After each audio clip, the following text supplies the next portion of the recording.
Hola a todos y bienvenidos a Geopolítica Cuántica. Soy JMR Salinas, comandante en jefe del canal.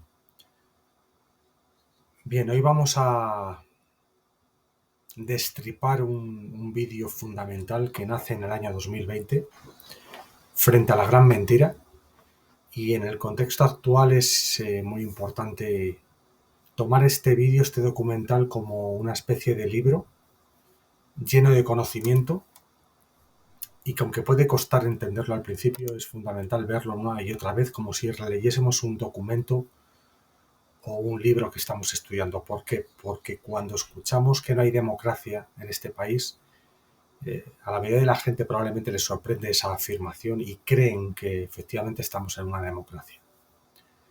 Pero hay que bucear y profundizar en por qué realmente esa afirmación es cierta, en qué se basa, cuál es esa teoría o ciencia política que nos explica por qué esto no es una democracia. Y hay que entender una de las claves que hacen que sea un país extremadamente corrompido, antidemocrático, y en el cual todos somos súbditos de un sistema, una dictadura de partidos. Y justo en este contexto, con la ley de amnistía y condonación de deuda a Cataluña, es importante entender todo lo que vamos a transmitir en este programa. Es un programa especial y lo que voy a hacer es poneros fragmentos del documental Frente a la Gran Mentira, que dura 1 hora 54 minutos, casi 2 horas, y poneros los fragmentos que yo he considerado más importantes, pero realmente me he dejado en el tintero, me voy a dejar muchísimas cosas que son probablemente igual de importantes, pero es un poco la idea de facilitar o dar un poco más masticado el documental. ¿Vale? Por supuesto, la fuente la vamos a dar y las referencias, y vamos a pasar a leer la caja de descripción del vídeo original, ¿de acuerdo? Entonces, atención, porque esto es una auténtica universidad, un auténtico aprendizaje, y empezar a entender lo que probablemente la mayoría nunca hemos entendido ni nunca hemos estudiado. ¿De acuerdo? Vamos a ello.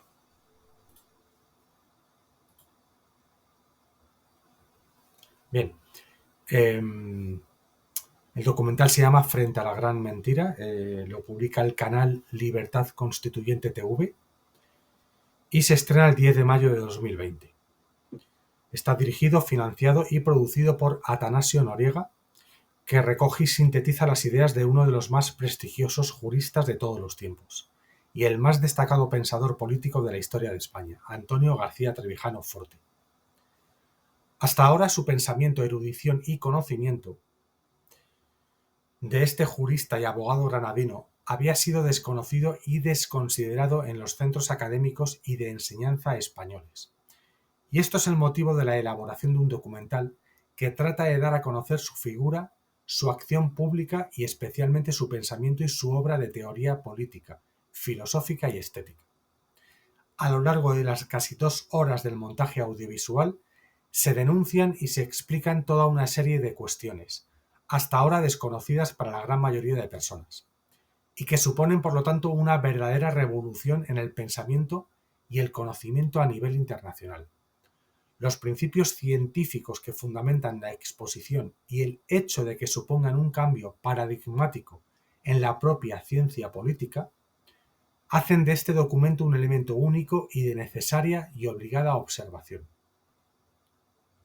Acontecimientos históricos en España que comienzan en la conocida como Transición Española y que continúan con el golpe de Estado del 23F de 1981. Preceden al desarrollo y explicación de una serie de fundamentos que permiten comprender de forma fácil conceptos más complejos de la política y que hasta ahora habían sido ajenos al conocimiento de un público amplio. El documental Frente a la Gran Mentira propone a la consideración del espectador asuntos que van a cuestionar durante el desarrollo del metraje todo aquello en lo que hasta ahora había creído y que constituía en él una forma de fe y de creencias equivocadas que conducían sus acciones. Aspectos que por lo tanto suponen una verdadera herejía y que rompen de forma sorprendente con todo lo establecido. Ante todo, frente a la gran mentira es una apología de la libertad antropológica, de la libertad fundamental, que se distancia de cualquier consideración utópica del término. Bien, por lo tanto, quien vaya a empezar a ver el documental, quien se quiera impregnar de él, va a tener que afrontar que sus cimientos, sus dogmas, sus verdades van a temblar, se van a mover. Si eso estamos dispuestos a hacerlo, merece mucho la pena el viaje. Bien. Vamos a poner un primer fragmento que lo titulo No se trata de un contenido doctrinal.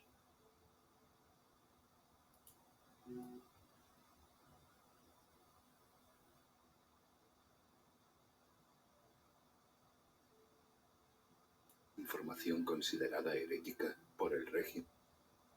Perdón. Información considerada herética por el régimen. ¿Cómo sabemos lo que es real y lo que no? Bien. ¿Soy realmente este? ¿O soy quien De vez en cuando nos va a saltar algún Y anuncio. a la obra ¿vale? y descubrimientos de un jurista y pensador repúblico español, uno de los más destacados en toda la historia de España, y entre los mayores de todos los tiempos que se abordarán. No se trata de un contenido doctrinal o ideológico. De hecho, no hay ideología alguna que sustente la información que podrá ver y escuchar a continuación. Pero, sin embargo, la explicación y exposición de las cuestiones que se abordarán están prohibidas y censuradas por el poder actualmente establecido en España y en toda Europa.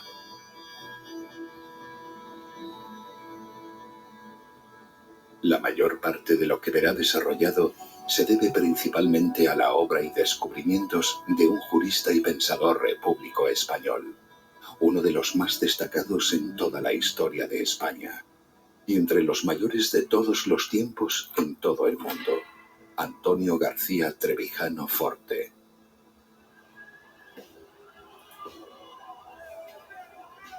Principal líder de la oposición a la dictadura del general Franco, y condenado al ostracismo por el estado de partidos actual. Durante la dictadura, fue ordenado a asesinar en 2 ocasiones en sendos consejos de ministros, un hecho insólito y sin precedentes en la historia política moderna.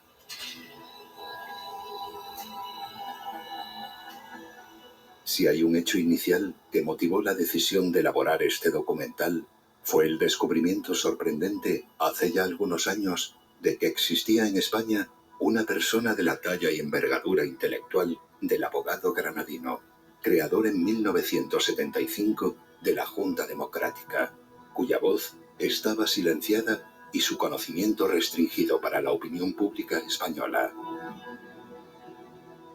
Su obra es desconocida en los centros académicos y de enseñanza en España, y su legado de pensamiento apartado del conocimiento de las nuevas generaciones de españoles que deberían de tener la inquietud por conocerlo y aproximarse a él como parte de su formación intelectual y para la conquista de la libertad política que actualmente no tienen. Bien, vamos a avanzar hacia lo que es la mentira de creer que hay democracia.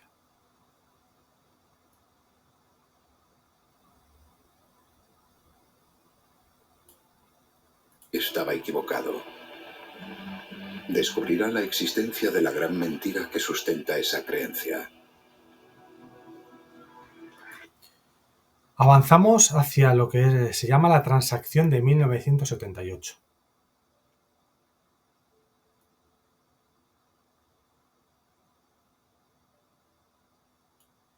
La transacción de 1978.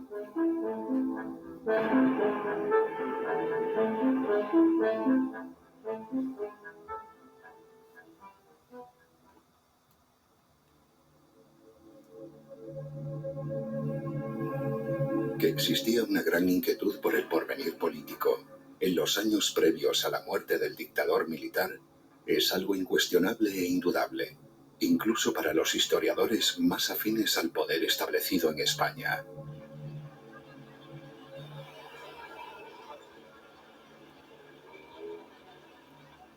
Hasta entonces, la servidumbre voluntaria de una jerarquía y el miedo a la política de la mayoría de españoles había permitido que Franco ejerciera su poder absoluto durante 4 décadas sin recibir apenas resistencia. Pero pasar de una forma de Estado degenerada, la dictadura, a otra idealmente virtuosa como lo es la monarquía, parece ser contrario a las leyes eternas de lo político, descubiertas por los clásicos. Y el propósito del dictador era el de imponer una corona a un rey que sería traidor a su propio padre, renunciando así al honor característico que fundamenta la monarquía, algo que inicialmente rechazaba una insignificante minoría de integristas, pero que era indiferente a la mayoría acomodaticia de accidentalistas.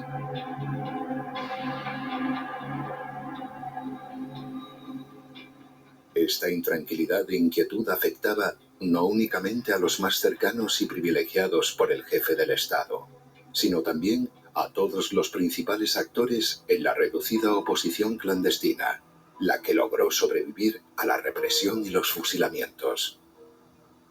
Por eso, a pesar del secretismo y el silencio informativo en los medios de comunicación para las masas, se hacía cada vez más explícita la acción de una oposición civil. Una oposición motivada entonces con la posibilidad de llegar a la forma política de la democracia, la libertad política de todos frente a la ausencia de ella en una dictadura autoritaria. Una oposición verdadera entonces que no formaba parte del Estado y cuyo fracaso final vendría por su pacto con el poder establecido. ¿Usted cree que hay más claridad informativa ahora que antes? Sí. Vale, vamos a avanzar hacia lo que he llamado la reforma de lo existente.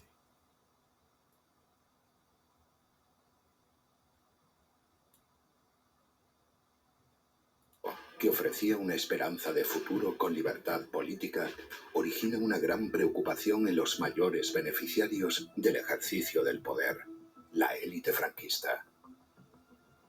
No es el amor a la libertad lo que guía a los más recalcitrantes, sino el miedo pánico. El miedo de los vencedores a los vencidos maneja la búsqueda de una vía para mantener ese control estatal sobre la clase gobernada. El miedo a la libertad aboca a los más cobardes a renunciar al liderazgo para buscar asegurarse en el poder a través de la reforma de lo existente. La legalización.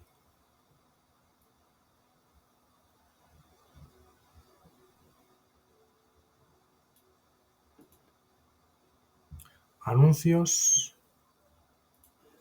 Siempre me ha gustado la ciencia ficción y la idea de estar justo al borde.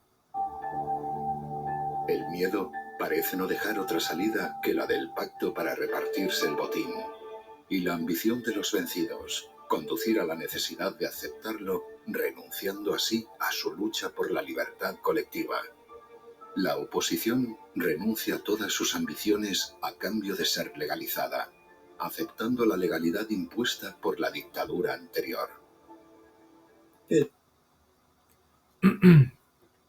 Vale, la plata junta.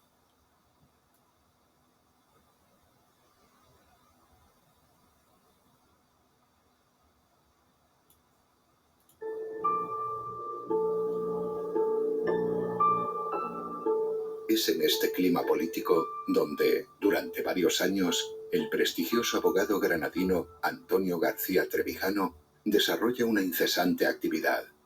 Su propósito es el de agrupar y coordinar toda la acción contraria a la dictadura en una unidad de oposición dirigida por él y que sería conocida como la Plata Junta.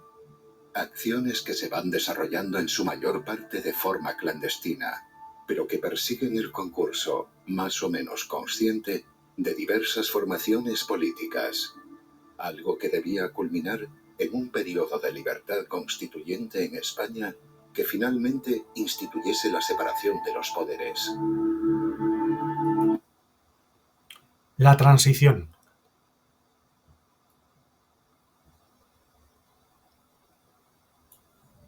Una oposición en favor de la libertad. Este pacto entre contrarios unidos por el miedo Es lo que se llamó la Transición Española y lo que impidió la democracia y la libertad constituyente de los españoles. Un pacto de unión entre traidores a sus propios principios e ideales. Por este motivo, hoy no hay democracia en España. Vale. La corrupción de la transición.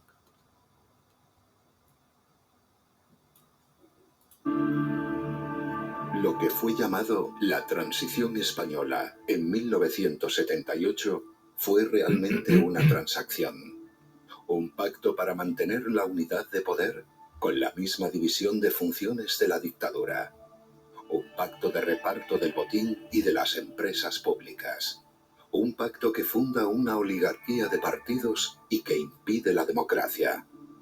La transacción de 1978 y el texto al que se hizo llamar la Constitución es la causa y el origen de toda la corrupción actual. Existe este grado de corrupción porque no hay democracia en España. El caudillo hizo... Bien. El consenso.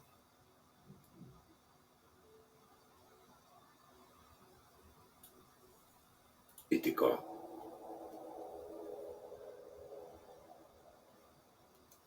Piden a gritos un consenso en lo laboral, un consenso en lo parlamentario y un consenso en lo institucional. Que mi disposición al diálogo, al acuerdo y al consenso será infinita. Diligencia pensando no en pactos cerrados, sino en la búsqueda de un gran consenso entre todas las formaciones políticas. A partir de ahí, nuestra voluntad ha sido siempre el consenso y el diálogo. En el programa de actividades del Foro Cristianismo y Sociedad tenemos previsto para hoy tratar y debatir el tema sobre la recuperación del consenso como factor necesario para la fundamentación y enriquecimiento de nuestra vida democrática.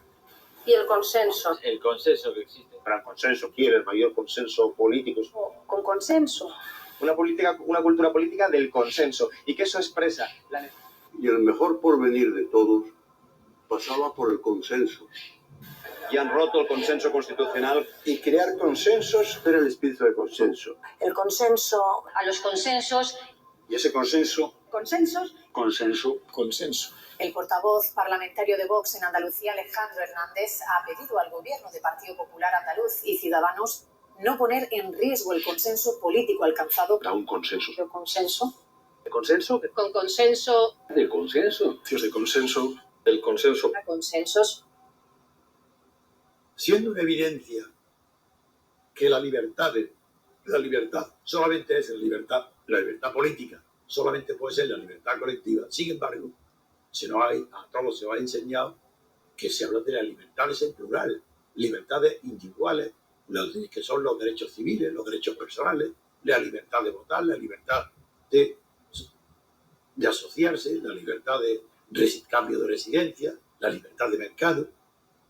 Pero a que nunca se os habla de la libertad de pensar. ¿Había habido alguna vez vosotros qué es eso, la libertad de pensamiento? Nunca.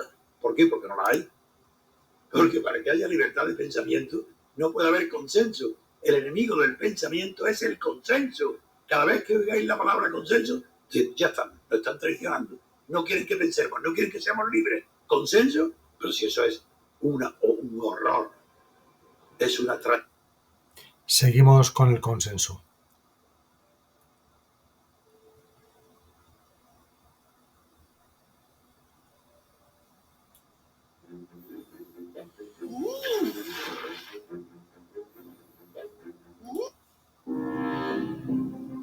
El consenso, un término medieval utilizado hasta entonces en el ámbito de lo espiritual y lo eclesiástico, se incorpora a la doctrina política del nuevo régimen de origen franquista en España. Vale. Avanzamos hacia la oligarquía de partidos.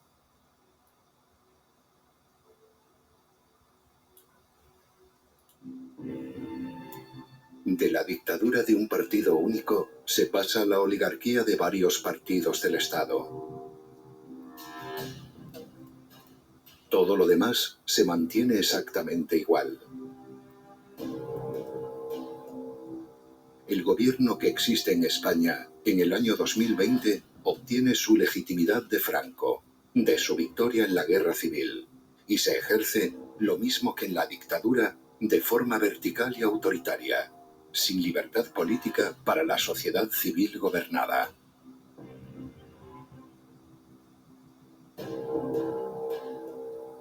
Si la política, que es la lucha por el poder, necesita del conflicto y de la polémica para existir, el consenso es su contrario, es decir, la eliminación o prohibición de la política. Lo contrario del consenso.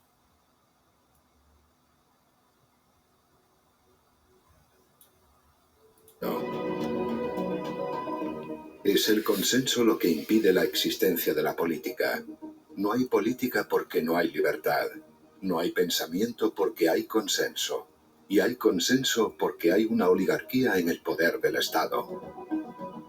El consenso político indica como fenómeno característico la existencia de una oligarquía en el Estado. Hay consenso precisamente porque no hay democracia. Donde hay democracia, no hay nunca consenso, porque es la mayoría la que decide en unas elecciones. El poder de las listas. 23. Pensa a toda la sociedad civil. Ese poder quedará garantizado mediante un sistema proporcional de listas que proporciona poder absoluto y sin control de nada a quienes las hacen. Una oligarquía política dentro del Estado, una única unidad de poder establecido, con la misma división de funciones legislativa y judicial anteriores, donde será la corrupción personal, institucional y sistemática el único medio que permita la estabilidad. Corrupción oficial.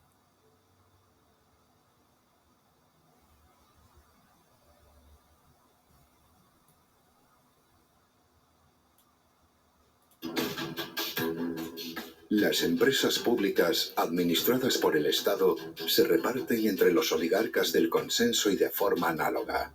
Los diferentes territorios de España se fragmentan para que el Estado disponga de más administraciones e instituciones donde colocar a los segundones de cada partido estatal. Se desconcentra el poder para extenderlo en lugar de descentralizarlo. Se aumenta el alcance e injerencia del Estado concebido por Franco mediante la centralización del mismo en unidades territoriales desconcentradas. Un Estado mucho mayor que en la dictadura, centralizado en las autonomías, y cuyo poder estará más desconcentrado, hipotecando así su fracaso en el futuro. Vale. La política de las apariencias.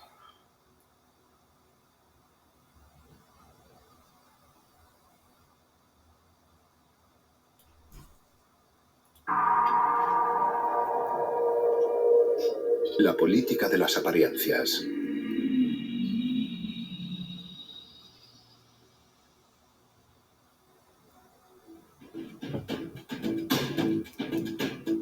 Si la propaganda había logrado ya, en menos de una década, habituar a la opinión pública al consenso político, todos los medios de comunicación escrita y audiovisual debían ocuparse, exclusivamente, de fabricar un juego de apariencias donde los funcionarios políticos de los partidos fuesen los protagonistas.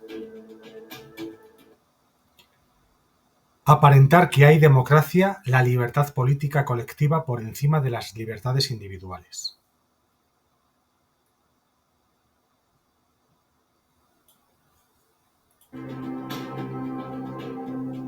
De este modo, todas las tertulias políticas en España se ocupan no del análisis de lo que existe, sino de lo que parece que existe. Lo importante es que parezca que hay democracia y que parezca que hay libertad. Lo que únicamente son derechos otorgados, facultades concedidas desde el poder, se hace aparecer como si fuese la libertad política. Las pequeñas libertades concebidas en plural llevan a renunciar finalmente a la autenticidad de la libertad con mayúscula, la fundamental, la libertad política colectiva.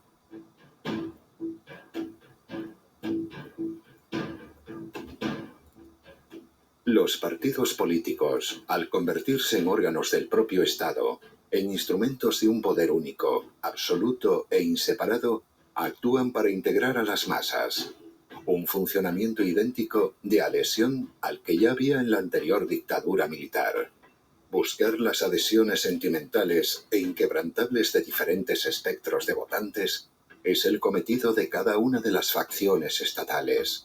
Y cuando alguna se agota o se produce una desafección, como sucedió durante el movimiento de los indignados del 15M, el propio régimen fabrica nuevos partidos políticos. Un intento de rejuvenecerse, como en el caso reciente de Podemos, Vox o Ciudadanos. Devolver la ilusión a las masas para que sigan votando como si hubiese democracia.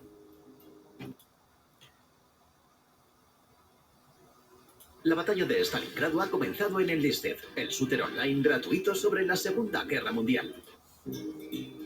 Vale. No hay democracia, se aparenta.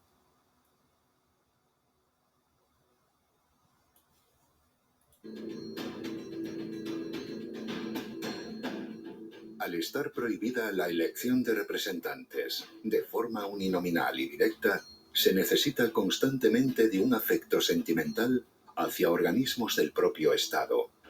Organismos que tratan de diferenciarse con su estética y mensajes para captar votantes que ratifiquen lo que desde el poder se les oferta. No hay democracia, pero la política de las apariencias produce símbolos y logotipos que facilitan una participación simbólica de los votantes. Parece que los votantes eligen, parece que hay elecciones, y esto mantiene la ficción y un engaño siempre vigente. Se explica al votante que apoya unas ideas, para que así olvide que no elige a las personas y que no hay democracia como forma de gobierno. Más apariencias.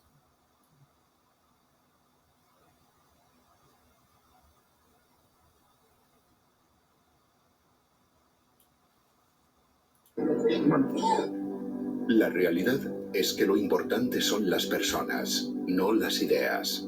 Las personas son responsables, las ideas no. En España parece que hay democracia, pero hay un estado de partidos. Parece que hay libertad política, pero hay únicamente unos derechos otorgados. Parece que hay política, pero lo que hay es reparto del dinero. Vamos al 23F.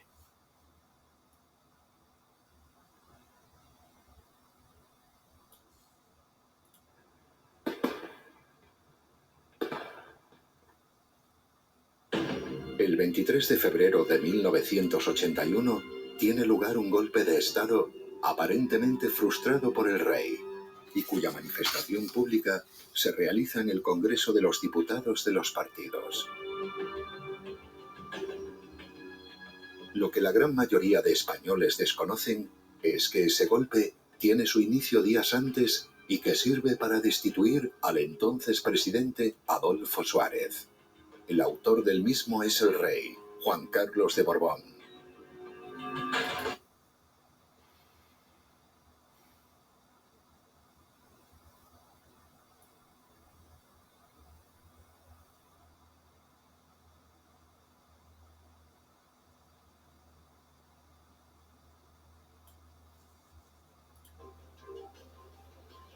El golpe del 23F, dado por el rey Juan Carlos, es la prueba de que en España no hay una constitución. Es la prueba de que no hay democracia. El golpe de Estado no es el 23F. El golpe de Estado es el que da Juan Carlos de Borbón con los militares para destituir a Adolfo Suárez.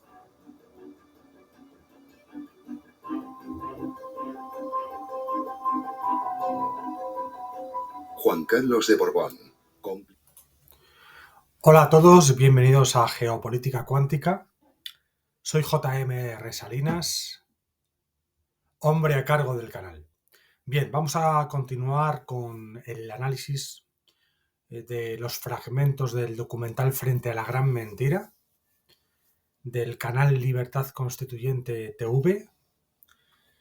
Y bueno, nos hemos quedado en el asunto del 23F. ¿De acuerdo? Vamos a continuar. Y bueno, como decía en la primera parte, es un largometraje documental dirigido, financiado y producido por Atanasio Noriega. La recomendación absoluta es verlo entero y verlo varias veces a lo largo del tiempo, porque es una auténtica pedagogía de lo que es la ciencia política, para entender, como decía en la primera parte en la introducción, por qué realmente no hay democracia y qué es democracia, y para entender la dictadura de partidos en la que vivimos los españoles. Así que vamos a continuar con esta segunda parte. Vamos a ello.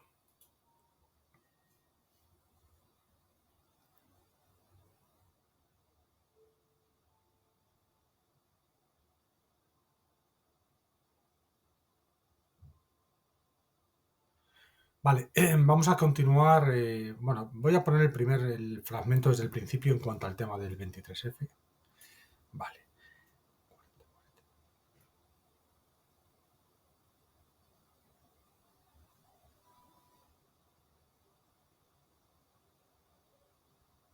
Ahí vamos.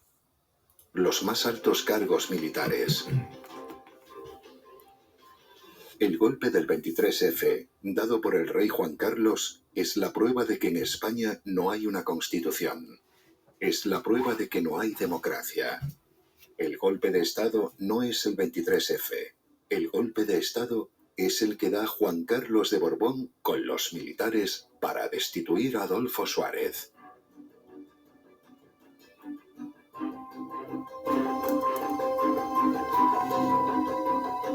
Juan Carlos de Borbón, cómplice de los militares, es la evidencia clara de una acción que hubiese sido anticonstitucional si en España hubiese habido una constitución.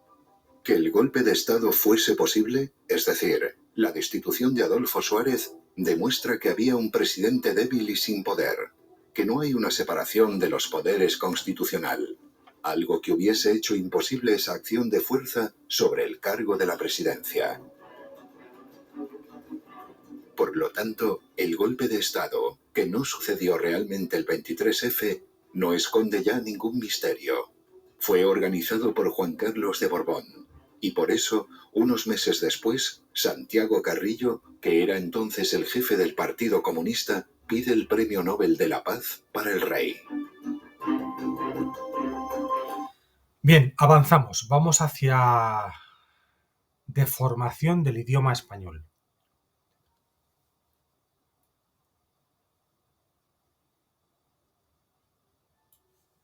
Si eres del Barça, así es como se vería el Camp Nou en el año 2300. Y así es como se vería. Una de las principales y más nefastas consecuencias del consenso político y de la política de las apariencias es la deformación del idioma español. Por muy sorprendente que pueda parecer, para que se sostenga la mentira pública y la corrupción política sea normalizada, es necesario que las personas dejen de poder pensar de forma normal y acorde a la realidad. Esto se logra mediante la incorporación de palabras y expresiones que deforman el pensamiento, impidiendo así la libertad para ejercerlo. Algo que resulta en el hecho observado y observable de que, en general, las personas cada vez se expresan peor. Sus frases son cada vez más difíciles de comprender para todos los demás. Y de ese modo priman únicamente unas manifestaciones sentimentales a las que hacen llamar la inteligencia emocional. Vale, vamos a ver palabras como desde, tolerancia o la idea de nación española. Avanzamos.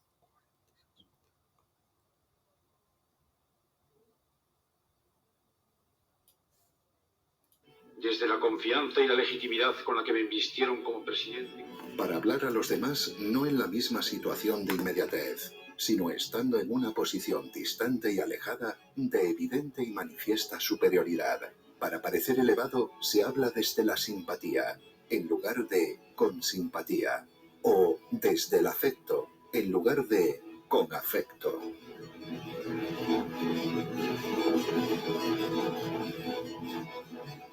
La confusión constante del término tolerancia, y que sustituye, hace desaparecer y desplaza al de respeto. Se tolera lo que se domina y se respeta lo que se teme. Por eso una sociedad de tolerantes es una sociedad de individuos que tienden a ser dominados y que únicamente temen y respetan la represión y coacción estatal.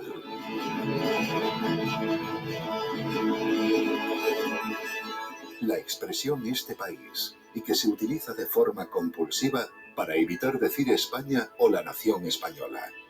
La nación que es España se trata de eliminar del pensamiento para que el término nación tenga implicaciones tribales y regionales propias de los hombres primitivos y las civilizaciones incipientes. Bien, vamos a avanzar hacia educación.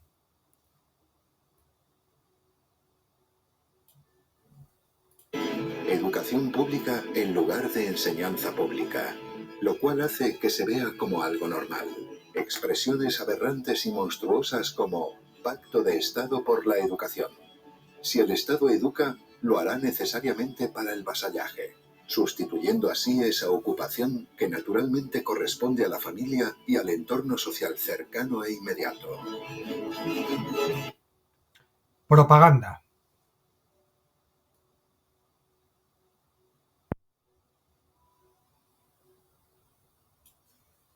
Título dedicado a la propaganda de guerra, en su libro Mein Kampf. Así, su populista premisa es la de convertir todo mensaje político en algo que vaya dirigido a los sentimientos o emociones, y no a la razón o la inteligencia. Propaganda e indignación.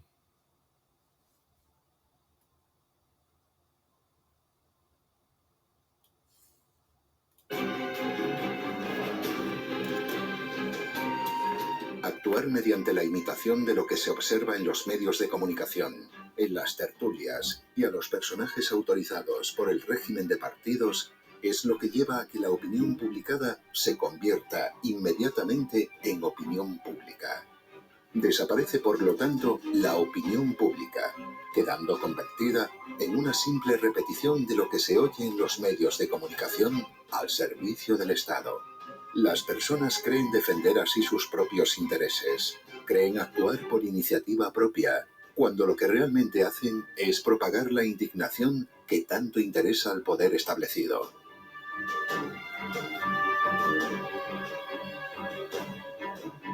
Mientras reine la indignación entre la sociedad civil, es prácticamente imposible una acción de verdadera oposición al poder único estatal en manos de los partidos políticos. Porque quien se indigna es únicamente aquel que desconoce las causas de algo y se molesta por los efectos que percibe. ¿Usted ha entrado alguna vez en el análisis de las causas que indignan a los gobernados? No. Dirá que los políticos roban, que se enriquecen, pero está diciendo por qué. ¿Por qué la partitocracia es el instrumento ideal para el enriquecimiento de los políticos? Pero habla usted un solo vez de la partitocracia como causa de la corrupción que genera la indignación de los gobernados. ¿Acaso es que ahora de repente los españoles quieren saber las causas verdaderas que producen los efectos tan perversos que los indignan? No, ¿dónde está esa curiosidad? ¿Por qué la gente se indigna?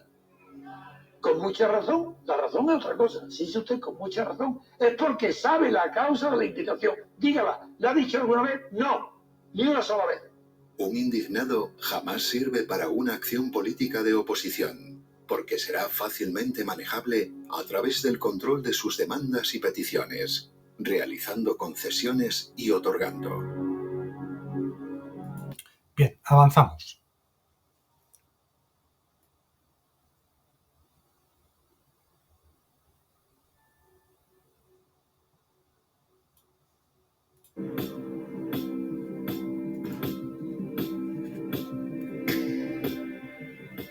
el nacimiento de una nueva forma de gobierno que se conoce como Estado de partidos y el sistema proporcional de la República de Weimar, encuentra en Gerald Leibholt, jurisconsulto alemán que fue presidente del Tribunal de Bonn, uno de sus máximos exponentes y defensores.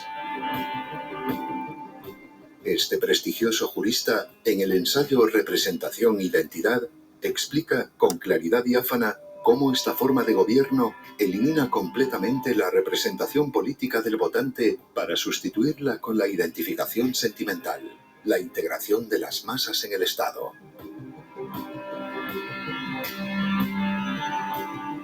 La integración de las masas, la identificación de los gobernados con los gobernantes y la consecución de un Estado total, un Estado legislador, es algo que forma parte de la doctrina europea del fascismo y constituye su mayor logro histórico en todo el continente. Estas tesis vencedoras son las que se incorporan finalmente a la socialdemocracia perdedora después de la Segunda Guerra Mundial. Es lo que sustenta los estados de partidos o partidocracias actuales, primero en Alemania e Italia y después en España, siendo imitado por la clase dirigente tras la muerte del general Franco. Los textos fundamentales de Alemania o de Italia, que no son verdaderas constituciones, por carecer de separación de los poderes, son copiados de forma defectuosa por los artífices de la Carta otorgada de 1978 en España. Un texto redactado secretamente tras la muerte del dictador, jurídicamente impracticable o inaplicable, técnicamente deficiente, pero que sirve, sin embargo, al establecimiento de una oligarquía dentro del Estado.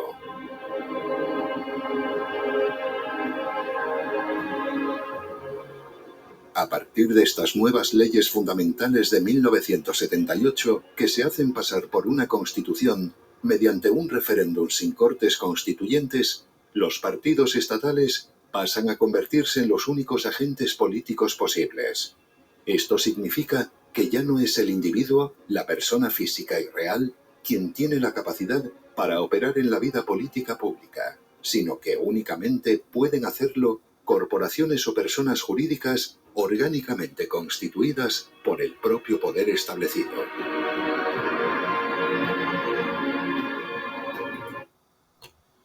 Los partidos.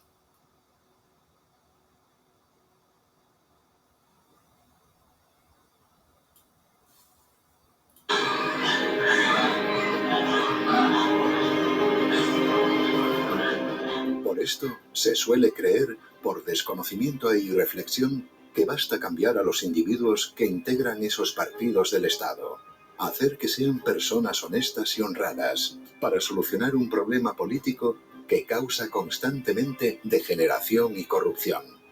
Quienes lo piensan o explican desconocen que no existe un sistema político, porque lo que hay en su lugar es un régimen de poder, vertical y autoritario, como sucede igualmente en una dictadura. Bueno, quiero volver a la imagen de... Una imagen muy significativa.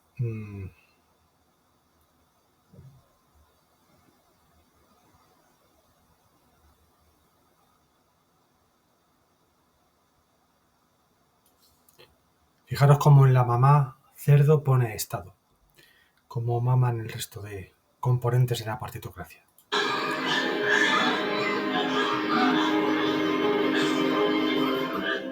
Por esto se suele creer.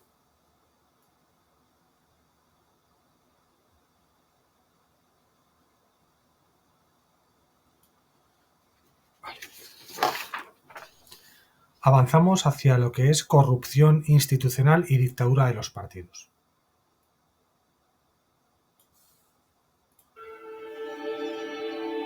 La corrupción no es causada por la degeneración puntual de los individuos, sino por la propia forma política que se establece por consenso. La corrupción es institucional, sin que pueda existir un control al no haber separación entre el legislativo y el ejecutivo, entre los legisladores y el gobierno. Si no hay separación de los poderes, Únicamente la corrupción moral de todos los pactos políticos entre partidos sostiene al Estado. La corrupción moral y económica se hace factor de gobierno. En España, en el actual régimen, es obligatorio corromperse y estar moralmente corrompido para poder gobernar. Por eso no es posible que las leyes solucionen la corrupción. Realmente es algo imposible de solucionar de ese modo, ya que al no existir la representación y la política ejercida por individuos, por personas físicas y reales, cualquier problema se convierte en estructural e institucional. La corrupción se instituye como factor de gobierno en un estado de partidos.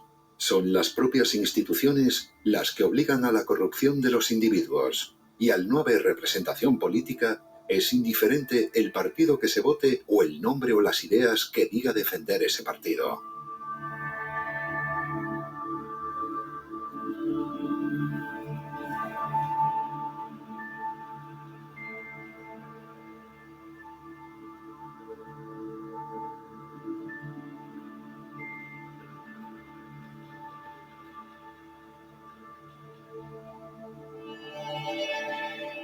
En España hay una partidocracia, porque el poder lo tienen los partidos políticos y más concretamente las cúpulas de esos partidos, y no lo tiene por lo tanto el cuerpo de votantes, desposeídos de su condición de electores. Hay votaciones a partidos, pero no existen elecciones representativas. No hay una elección de representantes. Se vota a órganos estatales, pero no se elige jamás a gobernantes. Avanzamos, vamos a escuchar un audio del expresidente del gobierno, Adolfo Suárez.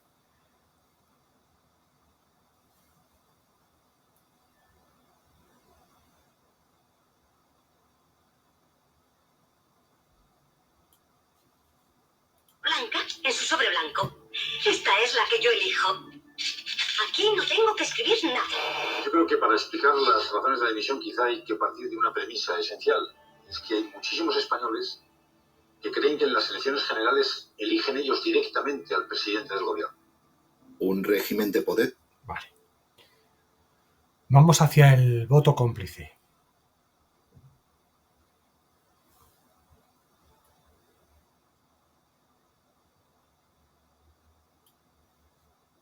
En su ejercicio, la toman de la servidumbre voluntaria de quienes acuden a votar.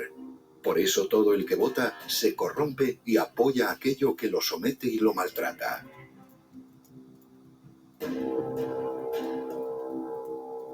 En un estado de partidos no existe una lucha por el poder de los individuos, puesto que todos los partidos ya están en el poder, ya son parte orgánica del Estado que los financia y los mantiene.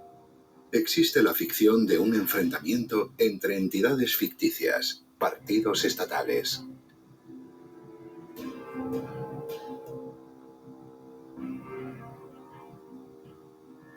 Vale. Vamos a escuchar unas palabras de Antonio García Trevijano. Atención.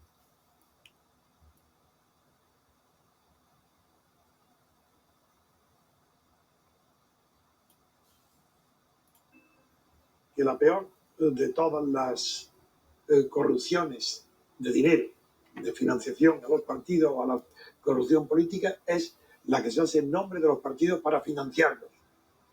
Porque la financiación de un partido político con dinero ilegal, mediante corrupción, es el peor de todos los delitos de corrupción política. Porque además del delito de corrupción y de aprovechamiento se produce un nuevo delito que es fraude electoral. Porque ha entrado en liza de manera desleal con sus competidores, entrando con un dinero que los otros no tienen. Por lo tanto, si tiene, como tiene un doble delito, pues es más grave que ninguno. No solamente eso, está en mis libros. He dedicado centenares de páginas con datos históricos, sociológicos, internacionales. Es decir, la corrupción en el estado de partidos es sistémica. No se puede gobernar sin corrupción. La corrupción en España es un factor de gobierno. Si no hubiera corrupción, España no se podía haber gobernado. La Constitución dura 30 años porque no se cumple. Si se cumpliera la Constitución, no podría funcionar nadie ni nada. Empecemos con un ejemplo sencillo. La Constitución prohíbe el mandato imperativo. Bueno, está por ver una sola ley en los 34 años que haya sido aprobada sin mandato imperativo de los partidos o del partido dominante, que hasta se vota por los pies, por el compañero ausente.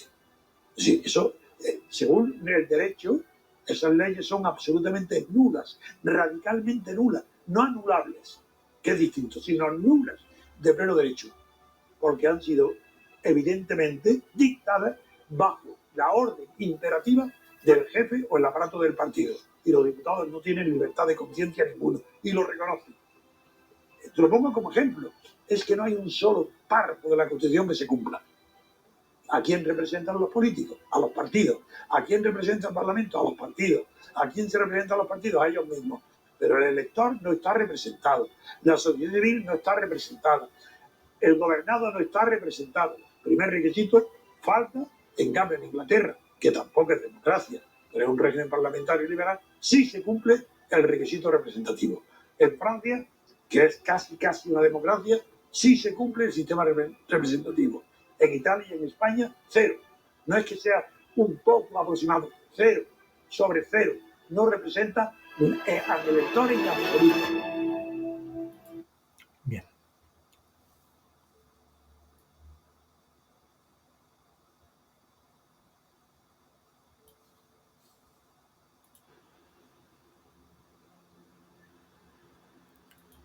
Leemos. En el año 1978, antes incluso de que se aprobase el falso texto constitucional, el señor Antonio García Trevijano ya pronosticó que únicamente se mantendrá porque jamás sería cumplido.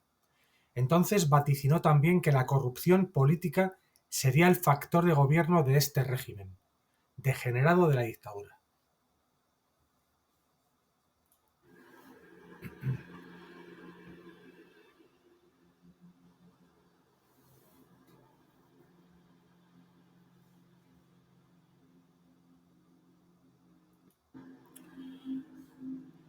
La sociedad civil española está tan corrompida como la clase estatal que la somete, practicando e imitando así la religión de la clase dominante, la ideología socialdemócrata.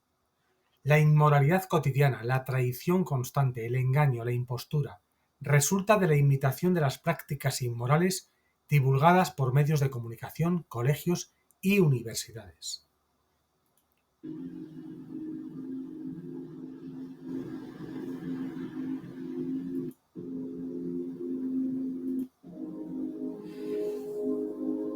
Entonces, hace más de 40 años ahora, bueno, unos 40 y tantos ya, todos apartaron a Trevijano de la vida pública para que no hablase. Más tarde, algunos intentaron apropiarse de una parte de sus ideas, modificándolas a su conveniencia.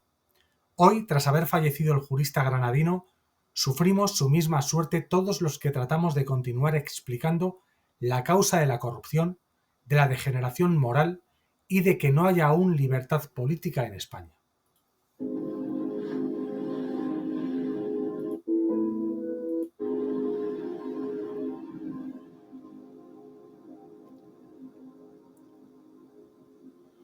Democracia formal y Gustavo Bueno.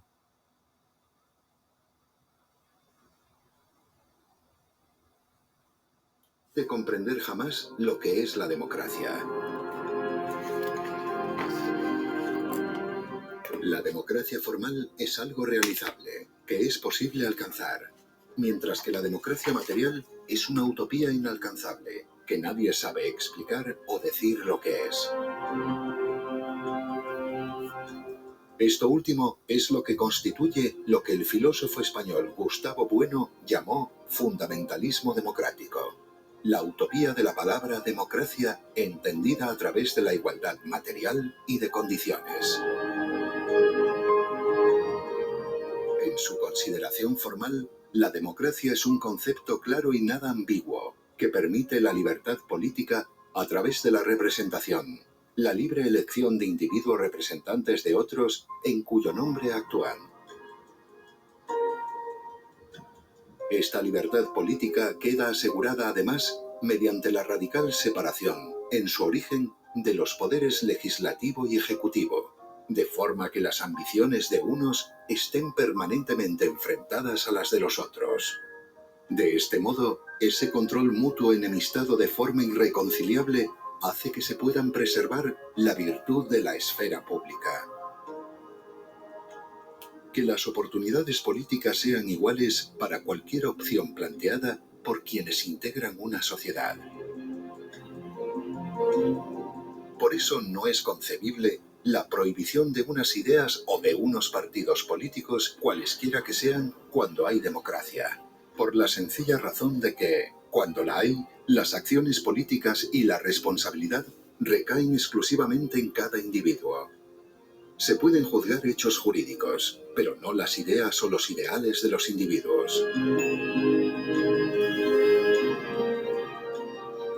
Cuando hay democracia, las oportunidades para todas las ideas son las mismas, idénticas, porque hay libertad política de todos.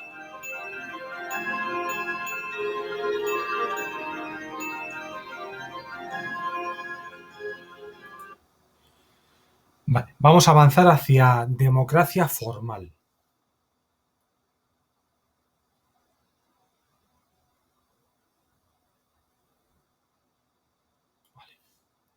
Apoyó la dictadura fascista en Italia. Puesto que la democracia, según su consideración formal, tal y como se expone en la obra Teoría pura de la democracia de Antonio García Trevijano, únicamente existe cuando hay representación política, vamos a ver ahora en qué consiste la representación según su origen jurídico y político. Democracia básica.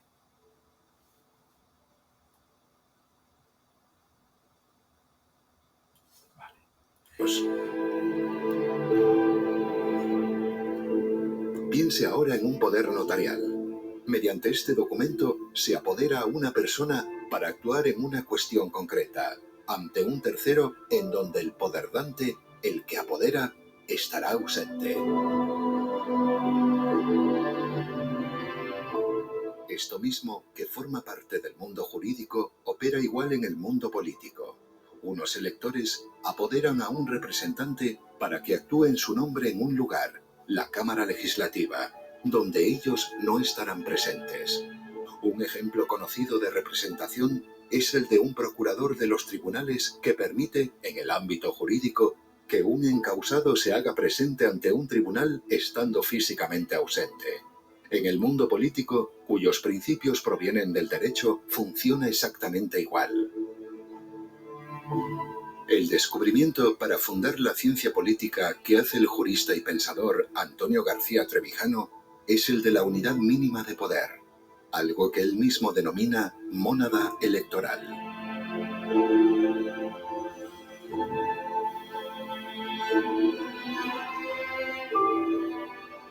Se traduce en la práctica como el pequeño distrito donde sus habitantes eligen a su representante de entre sus convecinos. Esta relación contractual entre el representante elegido y las personas representadas de ese distrito la mantiene la fuerza, coactiva e imperativa, de la mayoría absoluta que lo elige.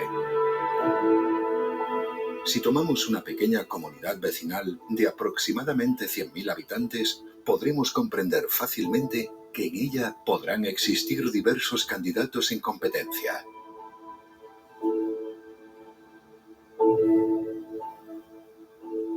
Cada uno de esos candidatos precisará únicamente de un aval de 1.000 firmas para poder presentarse y ser elegible.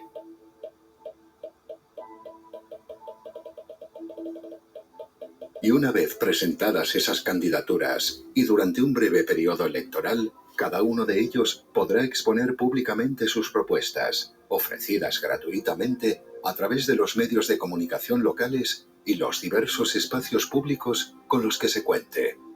Después, los habitantes de ese distrito vecinal votarán en unas urnas, introduciendo el nombre y los 2 apellidos por el candidato de su preferencia.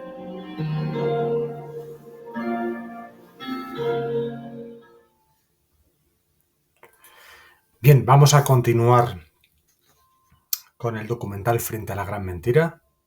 Digamos que esta es la tercera parte. Vamos a por ello.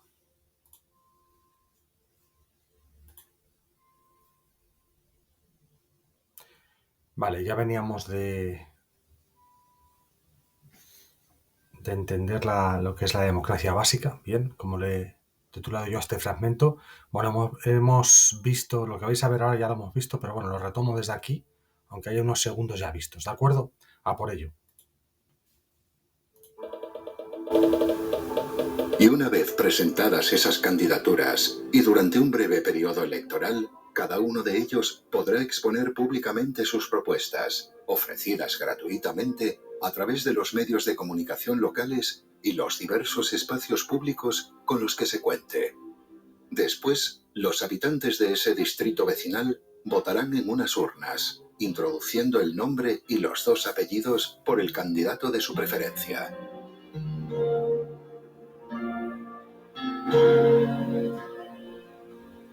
Si en una primera votación ninguno de ellos alcanzase la mayoría absoluta, se realizará una segunda vuelta entre los 2 más votados,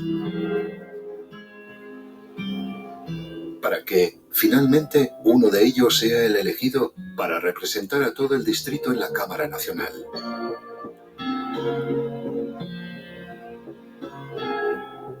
Observe que estos votantes no están votando a un partido político o una lista.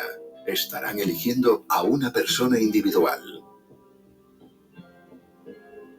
Este representante electo se convierte así en el diputado que tomará parte en la acción legislativa de un parlamento donde se discutirán y aprobarán las leyes que alcancen el apoyo mayoritario. Puesto que cada diputado se debe únicamente a los representados de su distrito y no a un jefe de partido o jerarquía superior, será difícil aprobar cualquier ley, y eso será muy bueno, puesto que únicamente aquellas que respondan a un interés mayoritario adquirirán la fuerza suficiente como para ser promulgadas.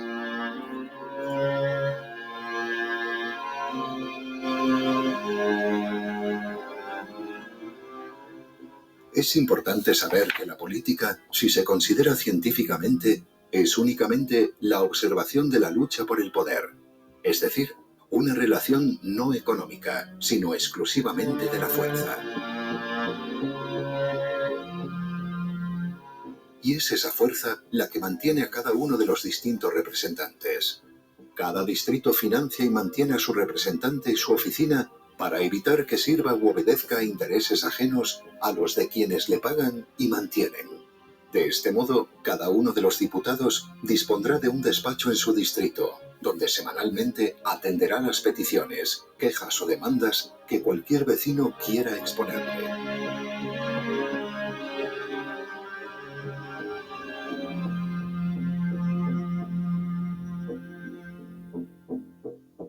No es un diputado de partido estatal, sino un representante de una pequeña comunidad vecinal.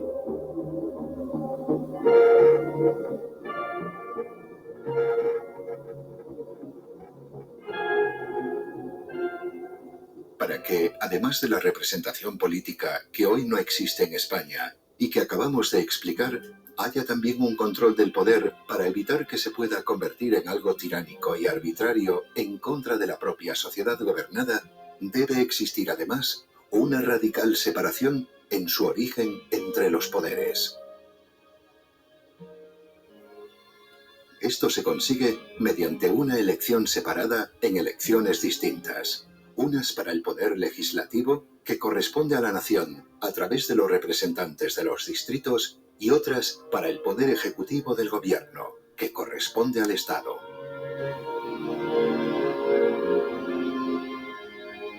Finalmente, para que haya, además de separación de poderes, independencia judicial, otras en las que únicamente participa el mundo jurídico servirán para elegir el gobierno de los jueces.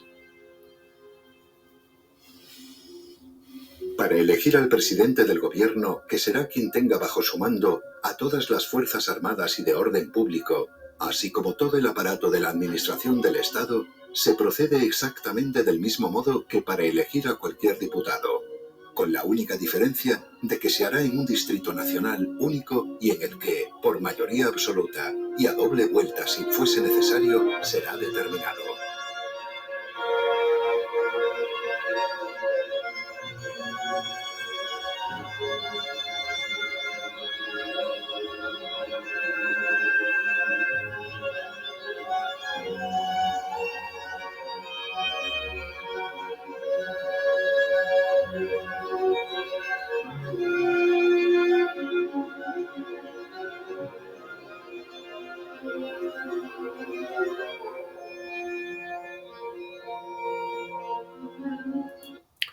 Soberanía y disolución.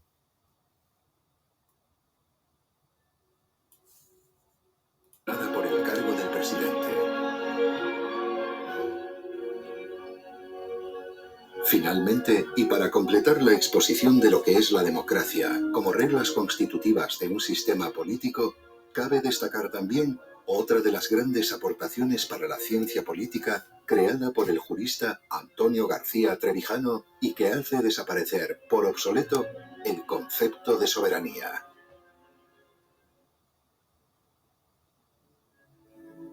Si tras la desaparición de la figura del monarca absoluto en la historia ya ha sido imposible de comprender la idea de la soberanía, es en la publicación de la obra Teoría pura de la República donde definitivamente se destierra toda confusión a través de su eliminación. La fórmula es tan elegante y simple como bella por su sencillez.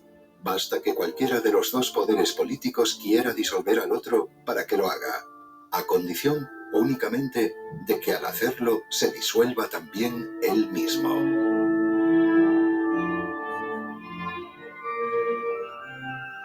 Veámoslo con un ejemplo fácil. Supongamos a un presidente del gobierno que ve imposible su acción por tener una amplia mayoría de la Asamblea Legislativa en contra.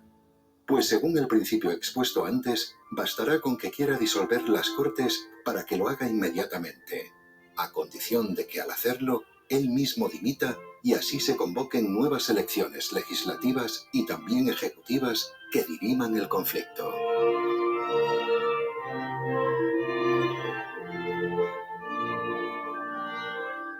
¿Y qué sucede si es al contrario? Si una mayoría de diputados quiere destituir al presidente por cualquier motivo. Pues exactamente lo mismo. Podrán hacerlo en cualquier momento, siempre que después sean convocadas nuevas elecciones legislativas y presidenciales.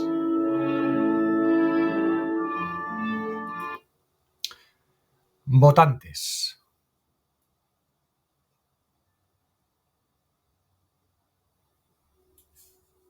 Realmente no hay.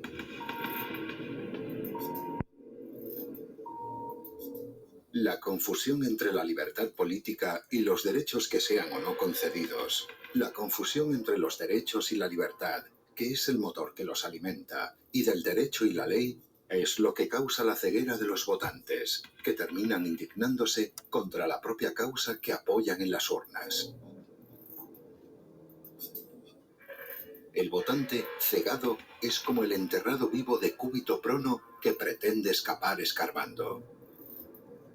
Apoyar lo que ahora existe, una oligarquía de partidos estatales, implica la oposición a que pueda haber algún día democracia. Por eso me gustaría aprovechar este momento para pedir a los ciudadanos que vengan a votar. Que la gente vaya a votar con mucha decisión porque nos jugamos mucho. Y sobre todo, pues que haya mucha participación. Para que España tenga un lugar importante, hay que votar hoy. Implica una gran participación. Yo les pido a los españoles que vayan a votar en masa, que participemos y hagamos un récord histórico de participación. Pero en este momento solo queremos insistir en el llamamiento a la participación. Así que votad, cabrones. Votad lo que queráis, pero no os quedéis en casa. Por lo tanto, todas las personas que acuden a votar a partidos que no eligen absolutamente nada porque se limitan a ratificar lo elegido por otros, lo hacen para apoyar lo que ya hay y que no es ni remotamente similar a una democracia.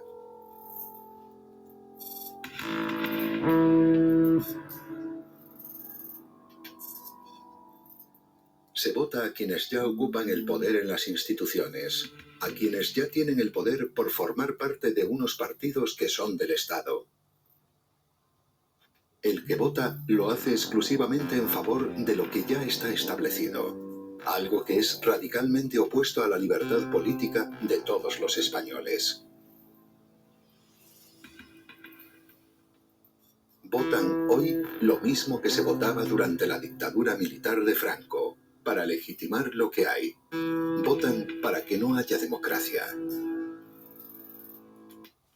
Distinción es entre abstencionista y abstencionario.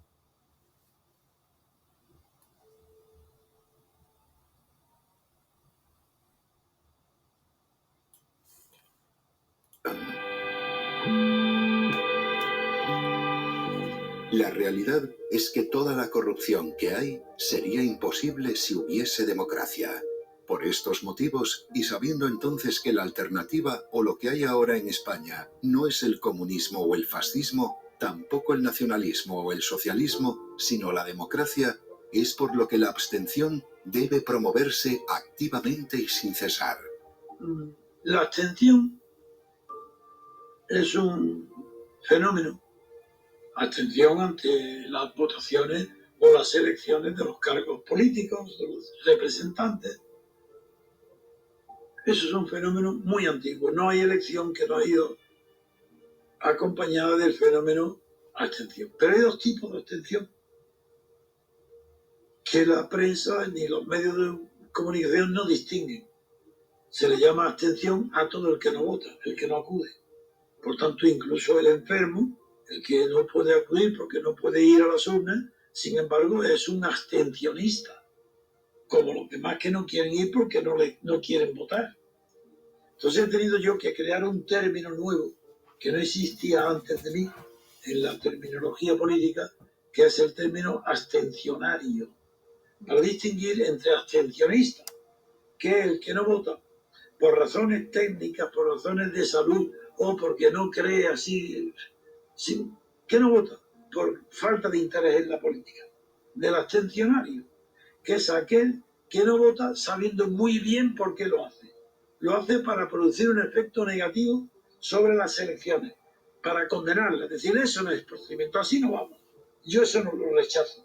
Y entonces, en lugar de ser un abstencionista, esa persona que sabe lo que está haciendo se llama abstencionario. La abstención es la actuación consciente y en conciencia de cualquier persona que ya no se indigna, sino que comprende las causas políticas de lo que observa y por eso se moviliza contra ellas. Igualdad y democracia.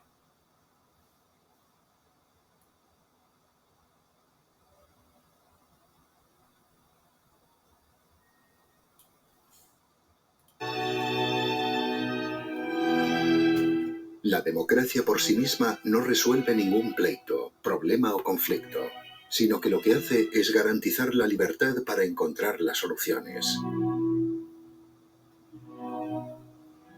No es la igualdad lo que sostiene la democracia, porque la igualdad material no existe en la naturaleza.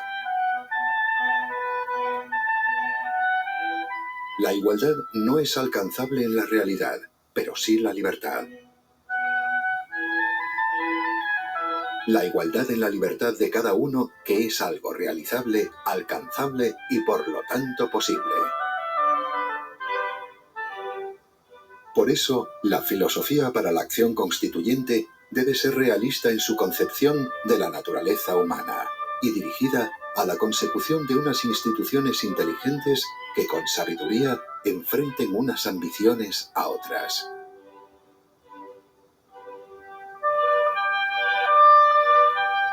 Si la acción constituyente se pierde por los vericuetos del idealismo, de la justicia social, los del bien común o los de la utopía de la igualdad, entonces perderá de vista su objetivo, el de garantizar la libertad, y fracasará irremediablemente, como tantas revoluciones políticas ya lo hicieron antes. Por eso se debe desterrar la ambición de la soberanía, concepto necesariamente opuesto a la propia libertad, para que sea la libertad, y no la soberanía, la que constituya un sistema político. Avanzamos. Abstención activa.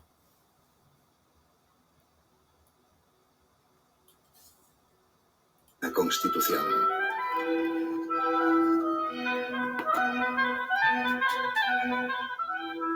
Por eso, comprender lo explicado en este documental de forma resumida implica necesariamente la práctica de la abstención activa.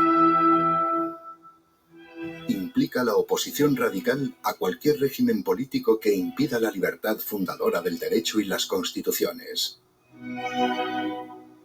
Y la práctica filosófica de una acción de ruptura democrática. Abstención sin efecto. El ejemplo de Estados Unidos.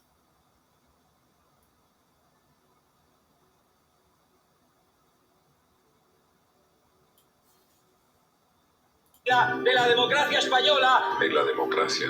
La democracia. Es la democracia. De una democracia. Por eso, únicamente en los sistemas políticos verdaderamente fundados por la libertad colectiva, como el de Estados Unidos, la abstención no tiene ya ningún efecto.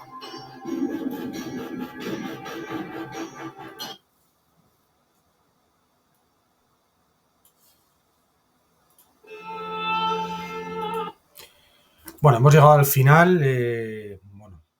Como dije al principio, os recomiendo ver el documental entero, verlo varias veces, porque las ideas aclaratorias van calando poco a poco y, por supuesto, simplemente requiere motivación, interés, ganas y la valentía para remover cimientos dogmáticos que todos tenemos y acumulamos a lo largo de nuestra vida.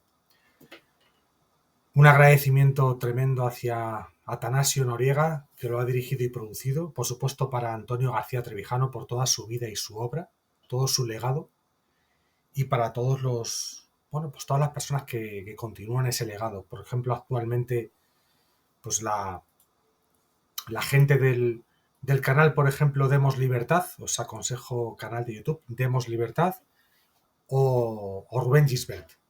Rubén Gisbert es una persona muy recomendable para que la sigáis, y porque uno aprende muchísimo sobre ciencia política, teoría política y los entresijos de esos conceptos tan aparentemente bonitos y sencillos, simplones, diría yo, de entender y de comprender y que nos arrastran a todos, pero que debajo de ellos hay trampas.